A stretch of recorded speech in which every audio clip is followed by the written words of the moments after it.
Biz арубак чындыкты айтып, элим жерим деп мага канча деген миң деген спортсмендер күйүп келген. Ошо биз атак даңктаган элибизди, жерибизди, флагыбызды булар сөз эркиндигин жок кылып, бизди саткан жатат. Бул сөз эркиндиги деген сөз уже биздин мамлекетибизди, эгемендүүлүгүбүздү жок кылалы деген маани. Ошону билип ал кыргыз элим. Жанагы оозу сасык айым эмес, ажыдар, катын. Ошонун сөзүн колдогон депутаттар, силер саткынчысыңар. Силердин атаңар да ошондой кыргызга душман болгон.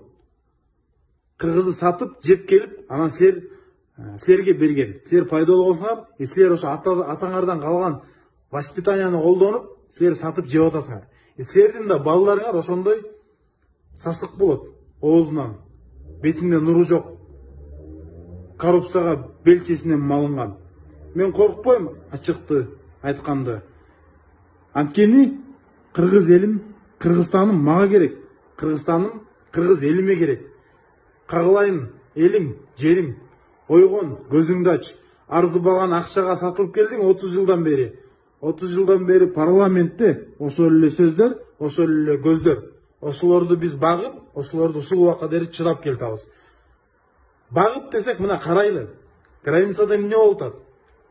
Мына бир ажо кетти, экинчиси деле ошол, экинчиси кетти, үчүнчүсү келди, үчүнчүсү деле ошол. Өзгөрүү жок эч кандай. Өзгөрүү. Коркпо кыргыз элим, башыңды өйдө көтөр, алдыга кадам кыл. Биз качан артка кыл дерек. Бизди ок менен атып атса да качпайбыз. Анткени биз чыныгы баатырдын тукумубуз. Эч качан унутпайлы, биз баатырдын тукумубуз. Биз аракеттенсек, биз ниеттенсек, ниетибизди түз койсок, бизге ошондой чыныгы элин жерине күйгөн адам келет. Неге десеңер, ар бир адам өзүнөн башташ керек. Чыңгыз атабыз айткан, адамга күнүгө адам болуш оор деп. Биз өзүбүздөн баштайлы, өзүбүздү сатпайлы. Өзүбүзгө мекенибизди ойлойлу. Артыбыздагы жаштарды ойлойлу, өсүп келаткан.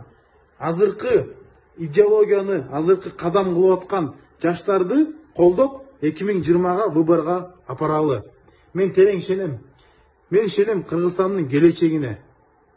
Мен ишенем. А сен ишенесиңби? А сен колдойсуңбу? Так что коркпо кыргыз элим. Башыңды көтөр өйдө.